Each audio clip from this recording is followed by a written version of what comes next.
Cholesterol తో ఇబ్బంది పడుతున్నారా? డయాబెటిస్ రివర్స్ చేసుకోవాలా? డైట్ తో పరిష్కారం. Contact functional nutrition Vinisha Reddy. మీ ప్రయాణంలో కాస్త వెనక్కి వెళ్తే మీరు చదువు అయిపోయిన తర్వాత ఇంటర్ అయిపోయిన తర్వాత రామోజీ ఫిల్మ్ సిటీలో జాబ్లో జాయిన్ అయ్యారు. ఏం జాబ్ అంటే అది? నేను హోటల్ ఇండస్ట్రీలో చేశాను. హోటల్ ఇండస్ట్రీలో చేశాను. ఓకే. నేను స్టార్టింగ్లో వెయిటర్గా జాయిన్ అయ్యి అసిస్టెంట్ మేనేజర్గా రిజైన్ చేసి వచ్చేటప్పుడు కూడా నాకు ప్రమోషన్ ఇస్తుంటే నేను వద్దన్నా. వెయిటర్గా ఎంత మీ జీతం? నాకు అప్పుడు 850 850 రూపాయలకు నేను జాయిన్ అయ్యాను.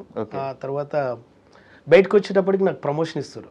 సార్ కూడా మేనేజర్ శ్రీనివాస్ గారు స్టిల్ వర్కింగ్ చెప్పారు, రాము ఇట్లా ఇస్తున్నాను రా అంటే ప్రమోషన్ అంటే వద్దు సార్ అన్న. అదేంటంటే వద్దు సార్, ఆ సర్టిఫికేట్ చాలా వాల్యూది, అది నేను కాకుండా ఇంకొకరికి ఇస్తే వాళ్ళకి లైఫ్ ఉంటుందని నేను ఆ సర్టిఫికేట్ కూడా వద్దు సార్ అని వదిలేసుకుని వచ్చాను. అదే సమయంలో మీతో పాటు అదే రామోజీ ఫిల్మ్ సిటీలో ఇంకొక అతను మీ జబర్దస్త్ అతనే కష్టపడుతూ ఉన్నాడు. తెలుసు, సుధీర్. ఎవరు? సుధీర్ భాయ్ నేను ఇద్దరు ఒక్కడనే జాబ్ చేసాం యూరేకలో. అదే 800 జీతం అయింది కూడా అప్పుడు. అక్కడ 800 జీతమా అనేది మనకు అప్పుడు వాళ్ళకి అంటే తను ఏంటంటే క్లోజ్అప్ మెజిషియన్ అనమాట. అంటే కస్టమర్ ఏమంటారు అక్కడికి విజిటింగ్కి వస్తారు కదా, వాళ్ళ దగ్గరనే క్లోజ్గా మ్యాజిక్ చేసేది. You see this coin, now there is no coin అని అట్లా చేసేది. వాళ్ళ శాలరీస్ మనం ఇప్పుడు మాకైతే అప్పుడు బేసిక్ అంత ఇచ్చారు, వాళ్ళకి ఎంత ఇస్తారు అనేది మనం డిస్కస్ చేయను. కానీ సుధీర్ భాయ్ నాకు అప్పటి నుంచి నాకు ఫ్రెండ్ అనమాట. అట్లా. అండ్ ఈ రోజు సుధీర్ గారిని చూస్తే ఎలా అనిపిస్తుంది అంటే చాలా గర్వం, పెద్ద స్టార్ హీరో, భయంకరమైన ఫ్యాన్ బేస్ ఉంది ఆయనకి డిజిటల్ సోషల్ మీడియాలో. సో ఆయన ఆ రేంజ్లో ఉన్నారు కదా. సో ఆయన స్టార్టింగ్ స్టేజ్ అంతా చూశారు మీరు, ఆయన ఎక్కడి నుంచి వచ్చారో మీరు చూశారు, ఎక్కడికి వెళ్ళారో మీరు చూస్తున్నారు, మీ కళ్ళ ముందే ఆయన జర్నీ అంతా ఉంది. సో ఆయన జర్నీ చూసినప్పుడు ఎలా అనిపిస్తుంటుంది? చాలా హ్యాపీగా ఉంటుంది, చాలా గర్వంగా ఉంటుంది. రీసెంట్గా కూడా ఒక మూవీ ఓపెన్ అయింది. ఒకటండి అదేంటి చెప్తున్నా కదా, ఒక్కొక్కరు ఒక వేలు వెళ్తుంటారు, ఒక్కొక్కరికి ఒక వాతావరణం కలిసి ఉంటుంది అంతే. ఇప్పుడు మీరు పలానా దగ్గర ఉన్నారనుకో, ఆ చుట్టుపక్కల ఉన్న ఫెసిలిటీస్ని బట్టి నీకు ఆటోమేటిక్గా ఫోకస్ అవుతుంది. మనం ఉండే విధానం కావచ్చు, కలిసే మనుషులను కావచ్చు. అట్లా సుధీర్ భాయ్ డౌన్ టు ఎర్త్ ఫస్ట్ నుంచి. తను యాజ్ ఏ ఫస్ట్ మెజిషియన్, తర్వాత గేమ్ ఆర్గనైజర్, ఆ తర్వాత టీవీ. అసలు ఇంకా లోతుగా చెప్పాలంటే ఫస్ట్ స్కిట్ ప్రాక్టీస్ చేసింది నేను, సుడిగాల్ సుధీర్ భాయ్ అండ్ వేణు అన్న అండ్ ఇంకో అబ్బాయి టింకు అన్న.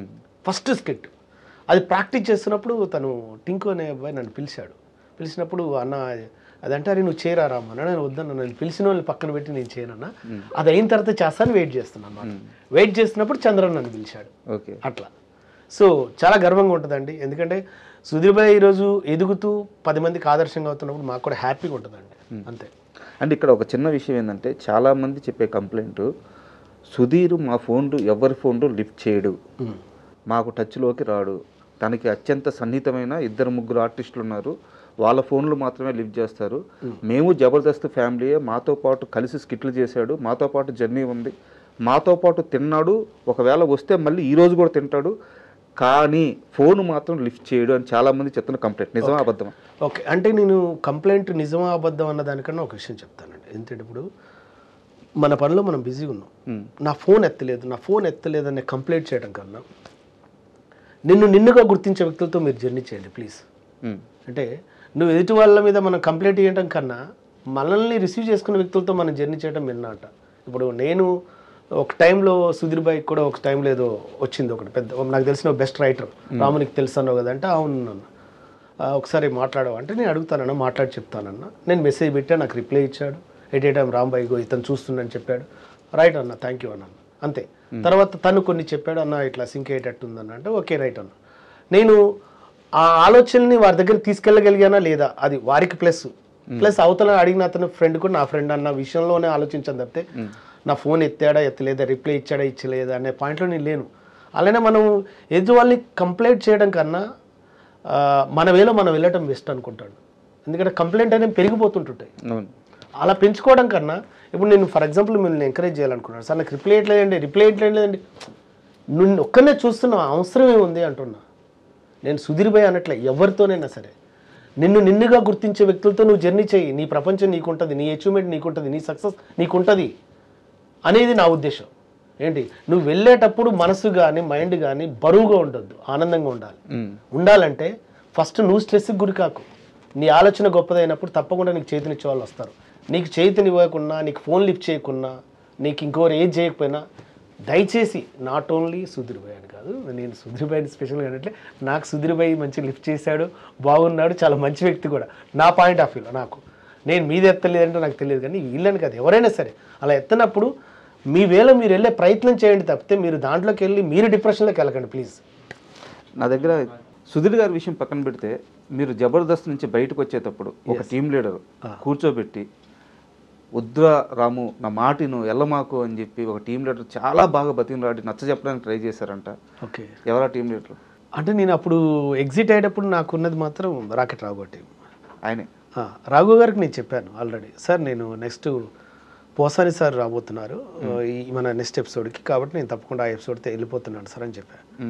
నేను మ్యాక్సిమం అండి నేను ఎక్కడైనా మ్యాక్సిమం చెప్పే చేశానండి.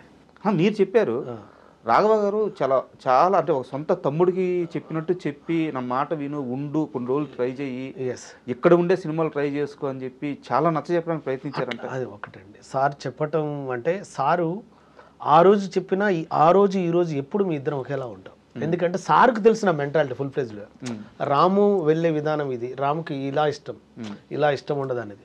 కాబట్టి రాకెట్ రాఘవ సార్కి నేనంటే సార్ నా వల్ల ఇంకొన్ని ఇబ్బంది పడద్దు, అలాగని నేను ఇంకొన్ని ఇబ్బంది పెట్టే రకం కాదు. సో నా వ్యక్తిత్వం నచ్చిన చోట నేను పనిచేసుకునే వ్యక్తిని. నేను ఒక ఆశయం కోసం పెట్టుకెళ్తాను అంతే. సార్ ఇక్కడ ట్రై చేశాం బాగానే ఉంది, ఇంకొంచెం అక్కడ కూడా ట్రై చేద్దాం. వచ్చిందనుకో మన జనరేషన్ కానీ మన ఇంటి వాళ్ళు కానీ ఎవరైనా తలుసుకుంటారు. పోయిందనుకో పర్వాలేదురా వాడు ట్రై చేశాడు కాలేదు అయినా మళ్ళీ ఇంకోళ్ళు ట్రై చేద్దానికి నేను ఏమైనా చెప్పగలుగుతా, నేనేం మిస్ అయ్యాను అనేది అనుకొని నేను బయటకు వచ్చాను. బయటకు వచ్చినప్పుడు ఈ రోజుకి కూడా రాఘవ సార్ ఏదైనా ప్రోగ్రామ్స్ ఉన్నా ఏదైనా మంచి ఇది ఉన్నా ఒక డెడికేషన్తో కూడిన విషయాలైనా సరే ఫస్ట్ నాకు కాల్ చేస్తాడు, రామ్ గారు ఇది ఉందండి sir, okay sir done sir అంటే. ఎందుకంటే ఆయనకు ఒక నమ్మకం రాము వెళ్ళిందంటే ఒక పర్ఫెక్ట్ ఇలా చేయగలుగుతాడు ఇలా చేసుకుంటాడు, అదే ర్యాప్ ఉంది, అదే అండర్స్టాండింగ్ ఉంది, అదే రెస్పెక్ట్ ఉంది మాకు ఇప్పుడు అప్పుడు ఎప్పుడు. రీసెంట్గా కూడా మొన్న కూడా పిలిచాడు. ఎందుకంటే సార్ మనల్ని మనగా గుర్తించి ఇచ్చేదే మనకు విలువైంది సార్, మనం చేసే రిలేషన్షిప్ కూడా విలువైందని అర్థం. రాఘవ గారి టాపిక్ వచ్చింది కాబట్టి కంటిన్యూగా ఇంకో క్వశ్చన్ వేస్తున్నాను. Yes sir. జబర్దస్త్లోకి చాలామంది టీం లీడర్లు వచ్చారు, ఆర్టిస్టులుగా వచ్చారు, టీం లీడర్లు అయ్యారు. జోబి నిండంగానే లేదా కడుపు నిండంగానే బయటకు వెళ్ళిపోతున్నారు. Yes sir.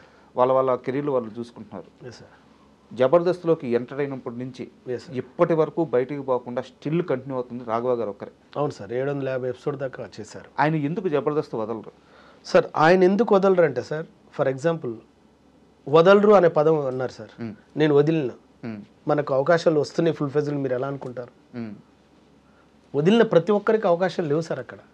కాబట్టి రాఘవ సార్ ఏంటంటే వదలాలి అనుకున్నప్పుడు కూడా వెనక ఫ్యామిలీ ఉంది, భవిష్యత్తు ఉంది.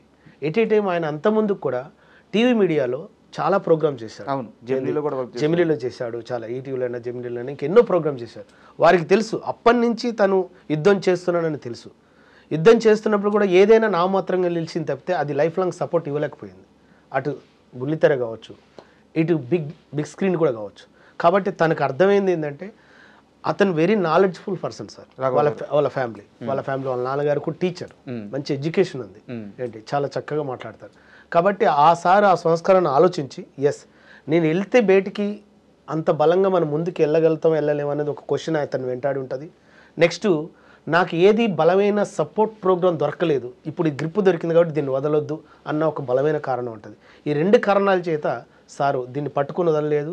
బయటికి వెళ్తే భవిష్యత్తు ఉంటుందో ఉండదో క్లారిటీ లేదు, ఎందుకంటే ఆల్రెడీ ఆయన ఎప్పటి నుంచి యుద్ధం చేస్తుంది కాబట్టి. అలా వెళ్ళిన తర్వాత అక్కడ అన్ని విషయాలు క్యాల్కులేషన్ చేసుకుంటాడు సార్. నేను చెప్పాల్సిన అవసరం లేదు, సార్కి కూడా స్వతహాగా ఎన్నో తెలుస్తాయి కాబట్టి అందుకే వారు వెళ్ళలేకపోతే తప్పితే వారు ఇది చేయటం అని కాదు సార్. వారు చేస్తారు. ప్రజెంట్గా మీరే అంటే సార్ ఎవరినైనా అడగండి, రాకెట్ రాఘు గారు చేసే స్కిట్లు వెరీ జెన్యున్గా చాలా బాగుంటాయి అంటారు. సో నేను బలంగా ఉన్నా యుద్ధం చేస్తా కొడతా గొడవపోతాను కదండి, పక్కోడు గొడవపోవట్లేదు పక్కోడు ఎందుకు అన్న పాయింట్లు ఉండదు సార్. ఎవరి సంస్కారంతో వాళ్ళు జర్నీ చేస్తారు. కాబట్టి వారి సంస్కారం ఏందో వాళ్ళకి తెలుసు, వారి చదువు ఏందో వాళ్ళకి తెలుసు. బయటికి వెళ్తే రాజకీయాలను ఎదుర్కోగలుగుతామో ఎదుర్కోలేమన్న సెన్స్ కూడా ఉండటం వల్లే ఆయనకున్న బార్డర్స్లో ఆయన పరిధిలో ఆయన క్రియేట్ చేసుకున్నాడు అన్న ఉద్దేశంతోనే అట్లా ఉంటూ ఇటు సినిమాలు కూడా చేస్తున్నాడు. కానీ గ్రిప్ పట్టుకుని యుద్ధం చేస్తున్నాను నేను అనుకుంటున్నాను. And for more videos, please subscribe to iDream. Please subscribe to iDream. Please subscribe iDream. And please subscribe to iDream. For more videos, subscribe to iDream. please like, share and subscribe to the channel. Congratulations, iDream. Subscribe to iDream. Subscribe to iDream. So subscribe to iDream Media. iDream ki iDream team andarki huge congratulations. Please subscribe iDream Media. Please subscribe to iDream. Subscribe iDream. Please subscribe to iDream. iDream అంటే నా కళల channel subscribe చేసుకున్న నోరు తిరుగుతలేదు మీరైతే గంట గుర్తు కొట్టండి. For more such videos, please subscribe to iDream. Subscribe to iDream. Please subscribe to iDream. Please subscribe iDream Media. Please do subscribe to iDream. Please subscribe to iDream Media. For best entertainment and information, please subscribe iDream. And don't forget to subscribe to iDream.